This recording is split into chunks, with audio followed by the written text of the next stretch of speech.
Hello good morning. ഇന്നൊരു കുട്ടി വ്ളോഗാണ് കേട്ടോ. ആദ്യം തന്നെ നമുക്ക് മിത്തുക്കുട്ടിയുടെ സ്കൂളിലേക്ക് പോവാം. ക്ലാസ് ഏപ്രിൽ 1 തുടങ്ങിയെന്ന് ഞാൻ പറഞ്ഞല്ലോ. അപ്പോൾ 10th അല്ലേ, അപ്പോൾ ഫസ്റ്റ് ആഴ്ചയല്ല, സെക്കൻഡ് ആഴ്ച തന്നെ PTM ഉണ്ടായിരുന്നു. ക്ലാസ് ടെസ്റ്റും കാര്യങ്ങളും ഒന്നും കഴിഞ്ഞിട്ടില്ല. പക്ഷെ എന്നാലും പുതിയ മാമിനെ കാണാനും 10th കാര്യങ്ങളൊക്കെ ഒന്ന് സംസാരിക്കാനും 10ാം ക്ലാസ് എന്ന് പറയുന്നത് അത്ര വലിയ സംഭവം എന്നല്ലെങ്കിൽ പോലും നമുക്കതൊരു സംഭവം തന്നെയാണല്ലേ.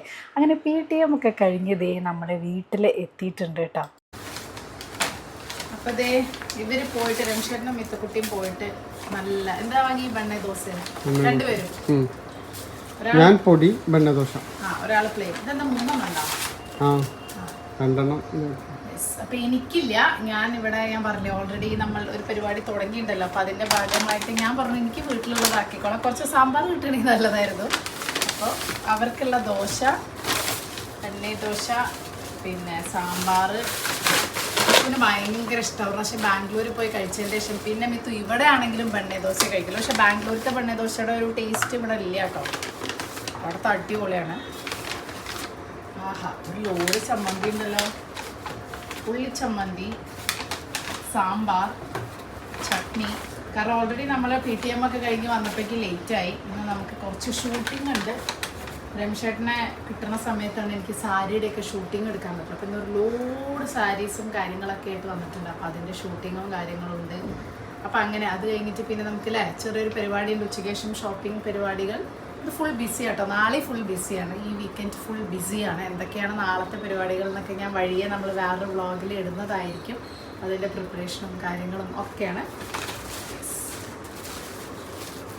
അപ്പോൾ ബ്രേക്ക്ഫാസ്റ്റ് കഴിഞ്ഞ ഉടനെ തന്നെ ഞാൻ വേഗം ഒരു തട്ടിക്കൂട്ട് ലഞ്ച് ഉണ്ടാക്കുകയാണ് കേട്ടോ. കാരണം ഇങ്ങനത്തെ ഷൂട്ടിംഗ് ഡേയ്സിലൊക്കെ വേഗം നമ്മളിങ്ങനെ ഒരു തട്ടിക്കൂട്ട് ലഞ്ച് ഉണ്ടാക്കി വയ്ക്കും. വിഭവസമൃദ്ധമായിട്ടൊന്നും ഉണ്ടാക്കാൻ സമയം കിട്ടില്ല. അപ്പോൾ ഞാൻ എപ്പോഴും ഇത് ടിഫിൻ ബോക്സിൽ ഞാൻ സ്ഥിരം വെക്കുന്ന ഒരു വിഭവമാണ് കേട്ടോ. ഈ പൊട്ടറ്റോ ഫ്രൈഡ് റൈസ് അല്ലെങ്കിൽ എഗ് ഫ്രൈഡ് റൈസ് പോലെ തന്നെ പൊട്ടറ്റോ റൈസ് ഫ്രൈഡ് റൈസ് എന്ന് പറയാൻ പറ്റുമോ എന്ന് എനിക്കറിയില്ല. നല്ല സ്പൈസി ആയിട്ട് മഞ്ഞൾപ്പൊടിയും മുളക് പൊടി ഉപ്പൊക്കെ ഇട്ടിട്ട് ജസ്റ്റ് ഒന്ന് വറുക്കുക പൊട്ടറ്റോ, പിന്നെ ഉള്ളി തക്കാളി പിന്നെ പൊടികളൊക്കെ ഇട്ടിട്ട് അതും കുറച്ച് വെള്ളമൊക്കെ ഒഴിച്ചിട്ട് ആ മസാലയൊന്ന് റെഡിയാക്കുക. അതിന് ശേഷം ആണ് നമ്മൾ പിന്നെ നമ്മൾ ഓൾറെഡി ഫ്രൈ ചെയ്ത് വെച്ചിട്ടുണ്ടല്ലോ പൊട്ടറ്റോ, ആ പൊട്ടറ്റോ ഇതിലേക്ക് ഇടുക. അപ്പോൾ അത്രയും സിമ്പിളാണ്. സോസ് ഒഴിക്കും ഞാൻ, അത് കുട്ടികളുണ്ടെങ്കിൽ സോസ് ഒഴിച്ചാൽ മതി, അല്ലെങ്കിൽ അതിൻ്റെ ആവശ്യമില്ല. സ്പൈസി ഒരു ടേസ്റ്റിൽ നമുക്ക് അങ്ങനെ കിട്ടും. എന്നിട്ട് നമ്മുടെ റൈസ് ഇടുക. ഇത് ഭയങ്കര ഈസിയാണ്. ഇതിൻ്റെ കൂടെ ഒരു സാലഡും പപ്പടവും മാത്രം മതി. ഇനി ഒന്നും ഇല്ലെങ്കിലും കഴിക്കാൻ നല്ല രസമാണ് കേട്ടോ. ടിഫിൻ ബോക്സിക്ക് പറ്റിയ റെസിപ്പിയാണ്. അപ്പോൾ ഞാനത് വേഗം തട്ടിക്കൂട്ടി ഉണ്ടാക്കിയത് എന്താണെന്ന് വെച്ചാൽ ഞാൻ പറഞ്ഞ പോലെ ഇന്നത്തെ ദിവസം പിന്നെ വെറുതെ സമയം കളയണ്ടല്ലോ. മറ്റേ നമ്മൾ ഫ്രീ ആയിരിക്കുമ്പോഴാണ് നമുക്ക് കുറേ ചോറും കൂട്ടാനും കാര്യങ്ങളൊക്കെ ഉണ്ടാക്കാനുള്ള സമയം കിട്ടുള്ളൂ. അപ്പോൾ അതേ നമ്മുടെ റൈസ് റെഡി ആയിട്ട് കാണാനും നല്ലതാണ്, ഭക്ഷണം ടേസ്റ്റും അടിപൊളിയായിട്ട് ട്രൈ ചെയ്ത് നോക്കും. ഞാൻ പറഞ്ഞ പോലെ ഇന്നൊരു ഫുൾ ഷൂട്ടിംഗ് ഡേ ആണ്. കുറേ സാധനങ്ങൾ സാരിയും കാര്യങ്ങളൊക്കെ ഷൂട്ട് ചെയ്യാനുണ്ട്.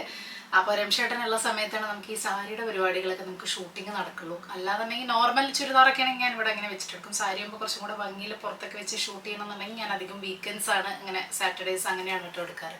ഇന്ന് ഫുൾ ഉച്ച വരയ്ക്കുള്ള ഷൂട്ടിങ്ങും കാര്യങ്ങളും ഉണ്ട്. അപ്പോൾ എന്തായാലും ഞാൻ കുറച്ച് ഡ്രസ്സ് കാണിച്ച് സാരിയൊക്കെ ഞാൻ ഷൂട്ടിങ്, ഞാൻ ചിലതൊക്കെ ഷോർട്സ് എപ്പോഴാണ് ഇടാന്നറിയില്ല, എന്തായാലും എഡിറ്റ് ചെയ്തിട്ട് ഓരോന്നായിട്ട് ഇടുന്നതായിരിക്കും. അപ്പോൾ അതിൻ്റെ കൂട്ടത്തിൽ തന്നെ ഞാൻ കുറച്ച് അടിപൊളി ആമസോണിൽ നിന്ന് വാങ്ങിയിട്ടുള്ള നല്ല കളക്ഷൻസ് കാണിച്ചു തരാം. സമ്മർ വെയറാണ്. ഇപ്പോൾ സമ്മർ ആയ കാരണം അറിയാം നാട്ടിലെ ചൂട് സഹിക്കാൻ പറ്റുന്നില്ല എന്ന് പറയുന്നത്. ഇവിടെയും ചൂടൊക്കെ ഉണ്ട്, പക്ഷെ എനിക്ക് തോന്നുന്നില്ല നാട്ടിൽ അത്ര ചൂടുണ്ടെന്നുള്ള. ഇടയിലൊരു മഴ പെയ്തൊക്കെ ആയിട്ട് കുറച്ചൊരു തണുപ്പും പിന്നെ ഒരു ഇതിൻ്റെ ഉള്ളിലല്ല, ഒരു ഫ്ലാറ്റിൻ്റെ ഉള്ളിലല്ല. അപ്പോൾ നമുക്ക് AC ഒക്കെ ഇട്ടിരുന്ന് അങ്ങനെ ആവും. വീട്ടിലാകുമ്പോൾ വലിയ ഒരുപാട് സ്ഥലം മുറ്റും, അപ്പോൾ ആ ചൂട് ഭയങ്കരമായിട്ട് ഉണ്ടാവും എന്നാണ് എനിക്ക് പേഴ്സണലി ഫീൽ ചെയ്യുന്നത് കേട്ടോ. നാട്ടിലെ പറയുമ്പോൾ അത്ര ഒരു ഇത് ഇവിടെ ഇല്ല എന്ന് തോന്നുന്നു.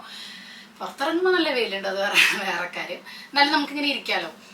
അപ്പോൾ എന്തായാലും സമ്മറിന് പറ്റിയിട്ടുള്ള കുറച്ച് നല്ല ഡ്രസ്സുകളാണ് കേട്ടോ. അതിൽ ഫസ്റ്റ് വന്നത് ഇത് നല്ല അടിപൊളി കോട്ടൻ്റെ ഡ്രസ്സാണ്. നല്ല കംഫർട്ടാണ്, നല്ല സൂപ്പർ കംഫർട്ട് എന്ന് പറയില്ല, അത്ര കംഫർട്ടായിട്ടുള്ള ഒരു തുണിയാണ്.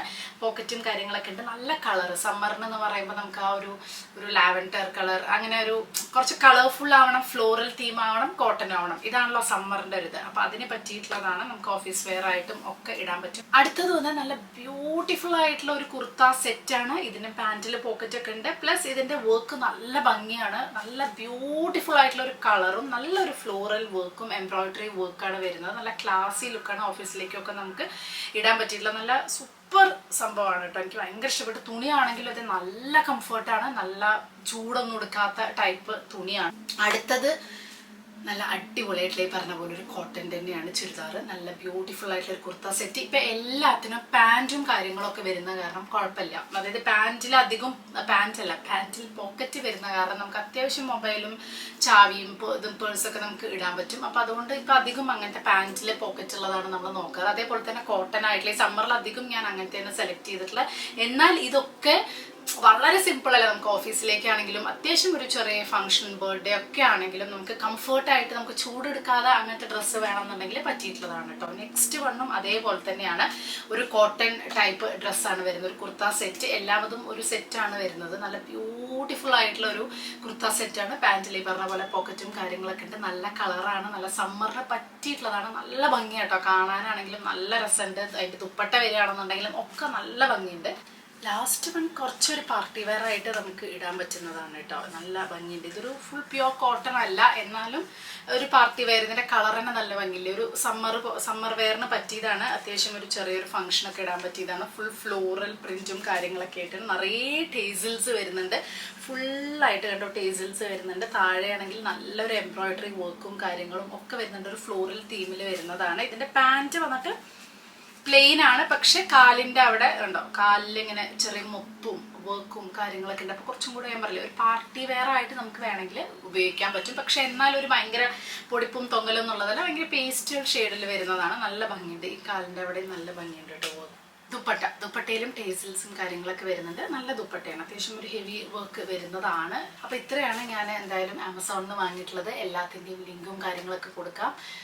അപ്പോൾ ഷൂട്ടിങ്ങും കാര്യങ്ങളൊക്കെ ആയിട്ട് ഭയങ്കര ടയേർഡായിട്ടുള്ളതാണ് ഇന്ന് ഫുൾ ഡേ. നമ്മളൊരു ഫുൾ ഡേ ചിലപ്പോൾ ഒരു ഷൂട്ടിങ്ങിന് വെച്ചാൽ പിന്നെ അടുത്ത ആഴ്ച വരെ നമുക്കത് എഡിറ്റ് ചെയ്ത് വെച്ചാൽ മതി. അതിൻ്റെ ഇടയിൽ അടുത്ത പ്രോഡക്റ്റുകൾ വാങ്ങാൻ, ഇങ്ങനത്തെ പരിപാടികളൊക്കെയാണ് നമ്മുടെ ജോലിയുടെ ഭാഗമായിട്ടുള്ള കാര്യങ്ങൾ എന്ന് പറയുന്നത്. ഇന്നിപ്പോൾ ഈ പറഞ്ഞ പോലെ ഉച്ചയ്ക്ക് ശേഷം കുറച്ചധികം പരിപാടികളുണ്ട്. അപ്പോൾ ഉച്ചയായപ്പോൾ മിത്തുകുട്ടീനെ ക്ലാസ്സിന് കൊണ്ടാക്കി കേട്ടോ. മാത്സിൻ്റെ ട്യൂഷൻ ക്ലാസ് ഉണ്ട്. അപ്പോൾ അതിന് കൊണ്ടാക്കി. അപ്പോൾ ഈവനിങ് ആകുമ്പോൾ മിത്തുവിനെ എടുക്കാൻ ചെല്ലാമെന്ന് പറഞ്ഞിട്ടുണ്ടായിരുന്നു. അതുവഴി നമുക്ക് കുറച്ച് ഡ്രസ്സുകൾ വാങ്ങിക്കാനുണ്ട്, അതേപോലെ തന്നെ കുറച്ച് സാധനങ്ങൾ വാങ്ങിക്കാനുണ്ട്. അപ്പോൾ ഞാനിപ്പോൾ ഈ ഷുഗർ കട്ട് ചെയ്യുമ്പോൾ എൻ്റെ സ്കിന്ന് ഭയങ്കര ഗ്ലോ ആയിട്ടുണ്ടോ എന്ന് എനിക്കൊരു സംശയം കേട്ടോ.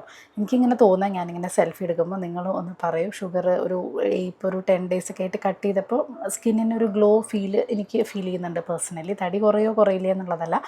അപ്പോൾ അങ്ങനെ അപ്പോൾ അത് കഴിഞ്ഞ് മിത്തുക്കുട്ടീനെ എടുത്തിട്ട് നമ്മളത് ഈവനിങ് ആയപ്പോൾ മിത്തു പറഞ്ഞ് വേശിക്കുന്നുണ്ട്. കാരണം ഇനി എപ്പോഴാണ് വീട്ടിലേക്ക് തിരിച്ചെത്താന്ന് അറിയില്ലെന്ന് കുറേ പ്രോഗ്രാം ഉണ്ടെന്ന് പറഞ്ഞില്ലേ. അപ്പോൾ സ്റ്റാർബക്സിൽ പോയിട്ട് എന്തെങ്കിലും കഴിക്കാമെന്ന് ഇങ്ങനെ വിചാരിച്ചപ്പോൾ ഞാനാണെന്നുണ്ടെങ്കിൽ ഷുഗർ കട്ട് പറഞ്ഞ ഡയറ്റ് വേണം എന്ത് ചെയ്യും എന്നിങ്ങനെ ആലോചിച്ചപ്പോൾ ഹോട്ട് ചോക്ലേറ്റ് കഴിക്കാമെന്ന് വിചാരിച്ചു. കാരണം ബാക്കി എല്ലാത്തിനും ഷുഗർ ഉണ്ടാവും. ഹോട്ട് ചോക്ലേറ്റിൽ ചോക്ലേറ്റ് ആൻഡ് മിൽക്കാണ്, അതിലവർ ഷുഗർ ആഡ് ചെയ്യില്ല. അപ്പോൾ ചോക്ലേറ്റ് അത്ര നല്ലതാണോ എന്ന് ചോദിച്ചാൽ അത്ര നല്ലതല്ല. പക്ഷേ ഡാർക്ക് ചോക്ലേറ്റ് ആക്ച്വലി ഡയറ്റ് ചെയ്യുമ്പോൾ വലിയ കുഴപ്പമില്ലാത്ത സാധനമാണ്, നല്ലതാണ് എന്നുള്ളതാണ് പറയുക. അത്ര എന്നും കുടിക്കണതല്ല, എന്നാലും കമ്പാരിറ്റീവ്ലി 150 calorie ഉള്ളൂ എന്നുള്ളത് കൊണ്ട് ഇത്രയൊക്കെ ചിന്തിക്കേണ്ട ആവശ്യമൊന്നുമില്ല. പക്ഷേ എന്തായാലും ഒരു പനിക്ക് ഇറങ്ങിയതല്ലേ എന്ന് വിചാരിച്ചിട്ടാണ് കേട്ടോ അത് ചെയ്യുന്നത്. അപ്പോൾ ഈ ഒരു മഫിൻ നല്ല ടേസ്റ്റ് ഉണ്ടായിരുന്നു എന്ന് മിത്തുക്കുട്ടി പറഞ്ഞു കേട്ടോ. അപ്പോൾ ഞങ്ങളതപ്പം എനിക്ക് ഹോട്ട് ചോക്ലേറ്റ് മതി എന്ന് പറഞ്ഞപ്പോൾ രമേശേട്ടനും പിന്നെ ഈ വക കാര്യങ്ങൾക്കൊന്നും വേറെ ചോയ്സ് ഇല്ലാത്തത് കൊണ്ട് അത് മതി എന്ന് പറഞ്ഞു. അങ്ങനെ നമ്മൾ അവിടെ ഇരുന്ന് കഴിക്കുന്നതിൻ്റെ ഇടയിൽ മിത്തു എന്തൊക്കെയോ കാര്യങ്ങൾ പറയുന്നുണ്ട്. എന്തൊക്കെയോ അവളുടെ ട്രിപ്പിനെ പറ്റിയിട്ടുള്ള ഡിസ്കഷനാണ് ഞങ്ങൾ നടത്തിക്കൊണ്ടിരിക്കുന്നത് കേട്ടോ. അപ്പോൾ അത് കഴിഞ്ഞപ്പോൾ നമ്മളിവിടെ ഒരു ഹിരാനന്ദാനി കോംപ്ലക്സിൽ തന്നെ നമുക്കിവിടെ കുറച്ച് നല്ല ഡ്രസ്സുകൾ, ഞാൻ പറഞ്ഞു അവിടെ ആദ്യം പോകാം. മിത്തുവിന് ഇങ്ങനത്തെ ഈ ഇട്ട് നോക്കാത്ത ഡ്രസ്സുകളൊന്നും സെലക്ട് ചെയ്യണത് ഇഷ്ടമല്ല. ഈ ബാൻഡ്രയിലും ലിങ്ക് റോഡിലും ഹിൽ റോഡിലൊക്കെ ശരിക്കും എത്ര അടിപൊളി ഡ്രസ്സ് ഉണ്ടല്ലോ, ഒന്നും ഇടില്ല. ഇത് കുറേ ബുക്സ് ഉണ്ട്. അപ്പോൾ ബുക്സും വാങ്ങിച്ചിട്ടുണ്ടായിരുന്നു കേട്ടോ അവളുടെ ഫേവറേറ്റ് ആയിട്ടുള്ള. അപ്പോൾ ഇവിടെ വന്ന് നോക്കിയപ്പോൾ കുഴപ്പമൊന്നുമില്ല ഡ്രസ്സ്. പക്ഷേ അവരെ ട്രയൽ നോക്കാൻ പറ്റില്ല. എന്നാലും വീട്ടിൽ പോയിട്ട് അവർ തിരിച്ച് കൊണ്ടുവന്നോളാൻ പറഞ്ഞിട്ടുണ്ടായിരുന്നു. പക്ഷേ അവൾക്ക് എന്തോ അങ്ങോട്ട് ഇഷ്ടമായില്ല. ഞാൻ പറഞ്ഞില്ല, അവളൊരു ട്രിപ്പ് പോകുന്ന ഒരു ഇതിലാണ്. അപ്പോൾ അതിൻ്റെ ട്രിപ്പ് എന്നൊന്നും പറയാൻ പറ്റില്ല, അത് വേറെ കാര്യം. ചെറിയൊരു 2-3 ദിവസത്തെ പരിപാടിയുള്ളൂ. പക്ഷേ എന്നാലും അതിൽ DJ പാർട്ടിയൊക്കെ ഉണ്ട്. അപ്പോൾ അതിനുള്ള ഡ്രസ്സ് വേണം എന്നൊക്കെ പറഞ്ഞ് അങ്ങനെ കുറേ ആയി നോക്കണം. പിന്നെ അത് കഴിഞ്ഞിട്ടൊന്നും ശരിയായില്ല പറഞ്ഞപ്പോൾ ഞാൻ വിചാരിച്ചു ഞാൻ എൻ്റെ സാധനങ്ങൾ, എനിക്ക് കുറച്ച് അണ്ടർ സ്കേർട്ട്സ് ഉണ്ടല്ലോ, അത് ഈ സൈഡിൽ കിടക്കുന്നതൊക്കെ അണ്ടർ സ്കേർട്ട്സ് ആട്ടോ, അങ്ങനെ വാങ്ങേണ്ടായിരുന്നു. അപ്പോൾ ഈ ഒരു ബ്ലൗസിങ് കുറേ കാലമായി എനിക്കൊരു ആഗ്രഹമാണ് ഇങ്ങനത്തെ ബ്ലൗസ്. അതായത് നമ്മൾ കല്യാണത്തിൻ്റെ സമയത്ത് ഇത്ര ഹെവി വർക്കൊന്നും ബ്ലൗസിന് ഉണ്ടായിരുന്നില്ല. ഇപ്പോഴല്ലേ ഇതൊക്കെ വന്നത്. ഇതൊന്നാണെങ്കിൽ സ്റ്റിച്ചും ഞാൻ ചെയ്തിട്ടില്ല. പക്ഷേ ഇപ്പോൾ എന്തായാലും ഞാൻ അതിനല്ല വന്നത്, ഞാൻ വേറൊരു കാര്യത്തിനാണ്. പക്ഷേ ഇത് എപ്പോഴും ഇങ്ങനെ അവിടെ നിറയെ ആളുകൾ ഇങ്ങനെ പണിയെടുക്കണമെന്ന് എനിക്ക് ഭയങ്കര രസം തോന്നിട്ട്. എന്ത് രസമായിട്ട്, എന്ത് ക്രിയേറ്റീവായിട്ട് അവരങ്ങനത്തെ കാര്യങ്ങളൊക്കെ ചെയ്യുന്നത് അല്ലേ. സത്യം പറഞ്ഞാൽ ഇങ്ങനത്തെ ഒരു ബ്ലൗസൊക്കെ സ്റ്റിച്ച് ചെയ്യാനുള്ളൊരു ഫംഗ്ഷനും വരുന്നില്ല. പിന്നെ ഇത് അത്യാവശ്യം എക്സ്പെൻസീവ് ആവുമല്ലോ. അപ്പോൾ ഇത്രയും എക്സ്പെൻസീവ് ബ്ലൗസ് പിന്നെ നമ്മൾ ഉടുക്കുക എന്നുള്ളത് നമുക്കറിയില്ല. അപ്പം അതുകൊണ്ട് എപ്പോഴും ഇങ്ങനത്തെയൊക്കെ ചെയ്യുമ്പോൾ എനിക്ക് ഭയങ്കര ഒരു കൺഫ്യൂഷനാണ്. ഇത്രയൊക്കെ വില കൊടുത്ത് ഇതൊക്കെ ചെയ്യണോ, അതിന് മാത്രമേ വേർത്താണോ, പിന്നെ രണ്ടാമതും ഇത് ഇടണ്ടേ, കുറച്ച് യൂസ് ചെയ്യണ്ടേ അങ്ങനെ. അപ്പോൾ അത് കഴിഞ്ഞിട്ട് മിഥുന് അവിടുത്തെ ഒന്നും ഇഷ്ടമാവാണ്ട് നമ്മൾ മാക്സിലും യൂസ്റ്റേലും മാറി മാറി വന്നിരിക്കുന്നത്. ഇവിടെ കുറേ നല്ല കളക്ഷൻസ് ഡെനീമിൻ്റെയും അതും ഇതും കുറേ കളക്ഷൻസ് ഉണ്ട് കേട്ടോ. ഇതാകുമ്പോൾ ഇട്ട് നോക്കാം. പിന്നെ ഇപ്പം ഞാൻ പറയണതൊന്നും കേൾക്കില്ല. പണ്ട് ഞാൻ പറയുന്ന ഡ്രസ്സൊക്കെ ഇട്ടിരുന്നു വെച്ചാൽ ഈ ടീനേജ് ആയ കാരണം ഇപ്പം ഞാൻ പറയുന്ന സംഭവങ്ങളൊന്നും തന്നെ ഇടാറില്ല. അത് മാത്രമല്ല ഞാൻ പറഞ്ഞ് നിർബന്ധിച്ച് വല്ലതും വാങ്ങിച്ചാൽ പിന്നെ അത് പറയുകയും ചെയ്യും, അമ്മ പറഞ്ഞിട്ടല്ലേ ഞാൻ വാങ്ങിയത്, അതുകൊണ്ട് ഇതെനിക്ക് ഇഷ്ടമായില്ല. അപ്പം ഞാൻ ഇരിക്കും വെറുതെ എന്തിനാ പൈസ കളയണത്, അതിനേക്കാളും നല്ലത് മിഥുന് എന്താണോ ഇഷ്ടം അത് ഫുള്ള് വാങ്ങിക്കോട്ടെ, ഞാൻ ഇടപെടാറില്ല. എന്നാലും എൻ്റെ ഡ്രസ്സുകളാണ് മൊത്തം എടുത്തിടുക. അപ്പോൾ ഇത് ഈ ഇട്ടതുപോലെ എൻ്റെ ടീഷർട്ടാണ് കേട്ടോ. അപ്പോൾ എൻ്റെ ഡ്രസ്സുകൾ അവൾക്ക് ഭയങ്കര ഇഷ്ടം. ഞാൻ സെലക്ട് ചെയ്ത ഡ്രസ്സുകളെ അവൾ ഇടുള്ളൂ. പക്ഷേ അവൾക്ക് വേണ്ടി സെലക്ട് ചെയ്യുമ്പോൾ ഞാൻ പറയാനും പാടില്ല. അപ്പം ഞാൻ വിചാരിച്ചു ഓക്കെ എന്തെങ്കിലും ആവട്ടെ, ഞാൻ എനിക്ക് വേണ്ടി വാങ്ങിക്കുക എന്നിട്ട് അവൾ യൂസ് ചെയ്യുക, അതാണിപ്പോൾ നടക്കുന്നത്. അതൊക്കെ കഴിഞ്ഞിട്ട് ടീനേജേഴ്സിൻ്റെ ഒരു കാര്യം, ജെൻസി പിള്ളേരുടെ ഒരു കാര്യമില്ലേ. അപ്പോൾ അതൊക്കെ കഴിഞ്ഞിട്ട് നമ്മൾ ബ്യൂട്ടിഫുൾ എന്ന് പറഞ്ഞ ഒരു ഷോപ്പിൽ അച്ഛനും അമ്മയില്ലാത്ത എല്ലാ സാധനങ്ങളും കിട്ടും എന്നുള്ളതാണ്. എല്ലാ ടൈപ്പ് ഓഫ് ക്രോക്കറി ആയിക്കോട്ടെ, ഗിഫ്റ്റ് ഐറ്റംസ് ആയിക്കോട്ടെ. അപ്പോൾ നമ്മൾ ഗിഫ്റ്റ് വാങ്ങാൻ വേണ്ടി വന്നതാണ്. ഈ കുട്ടികൾക്ക് എന്ത് ഗിഫ്റ്റ് കൊടുക്കും എന്നുള്ളൊരു ഭയങ്കര അരങ്ങേറ്റത്തിൻ്റെ ആ ഒരു ഗിഫ്റ്റ് വാങ്ങാൻ വേണ്ടി വന്നതാണ്. അപ്പം നമ്മൾ പെന്ന് കൊടുക്കാം. മിഥുനെ പോലെ നന്നായി ബുക്സ് വായിക്കുന്ന, ജേണൽ എഴുതുന്ന അങ്ങനത്തെ കുട്ടിയാണ്. അപ്പോൾ മേക്കപ്പ് ഐറ്റംസ് ഒന്നും അങ്ങനെ വാങ്ങിക്കൊടുത്തിട്ട് പ്രത്യേകിച്ച് കാര്യമില്ല. അപ്പോൾ ഷെഫറിൻ്റെ പെന്നാണ് കേട്ടോ അവസാനം. അതായത് ഈ കുട്ടികൾക്ക് കുറച്ച് ഓപ്ഷൻസ് എന്ന് പറയുന്നത്, ബുക്ക് വായിക്കുന്ന കുട്ടികളാണെങ്കിൽ ബുക്ക് ഓഫ് കോഴ്സ് വാങ്ങിക്കാം, ജേണൽസ് എഴുതുന്ന പിള്ളേരാണെങ്കിൽ അത് കൊടുക്കാം, പിന്നെ ഇങ്ങനത്തെ പെന്ന് നല്ല എക്സ്പെൻസീവ് പെൻസ് കൊടുക്കാം നമുക്ക്. അല്ലാതെ പെർഫ്യൂം ആൻഡ് മേക്കപ്പ് ഒക്കെ ഒരു 14-15 വയസ്സുള്ള കുട്ടികൾക്ക് കൊടുക്കുക എന്നുള്ളതൊരു അതത്ര ശരിയല്ലാത്തൊരു കാര്യമാണെന്നാണ് എനിക്ക് ഫീൽ ചെയ്തത്. ഈ പ്രായത്തിലെ മേക്കപ്പൊക്കെ ഇട്ട് അങ്ങനെ നമ്മൾ നടത്തിക്കേണ്ട ആവശ്യമില്ലല്ലോ, പേഴ്സണൽ ഇൻട്രസ്റ്റ് ആണെങ്കിൽ പോലും. അപ്പോൾ അതുകൊണ്ട് നമ്മളൊരു പെന്നിലേക്ക് ഒതുക്കി, പെന്നും പിന്നെ ജേണൽ ബുക്ക് അങ്ങനത്തെ കാര്യങ്ങളൊക്കെയാണ് നമ്മൾ വാങ്ങിച്ചിട്ടുണ്ടായിരുന്നത് കേട്ടോ. അപ്പോൾ അതൊക്കെ വാങ്ങിയിട്ട് ഇതാ നമ്മൾ തിരിച്ച് വീട്ടിലേക്ക് പോവുകയാണ്. തൽക്കാലം ഇന്നത്തെ ഒരു കുട്ടി വ്ളോഗ് ഞാനിവിടെ അവസാനിപ്പിക്കുകയാണ് കേട്ടോ. അപ്പോൾ നിങ്ങൾക്ക് എല്ലാവർക്കും ഇന്നത്തെ വീഡിയോ ഇഷ്ടപ്പെട്ടെന്ന് വിശ്വസിക്കുന്നു. വേറൊരു ദിവസം വേറെ വ്ളോഗായിട്ട് കാണാം. ബൈ.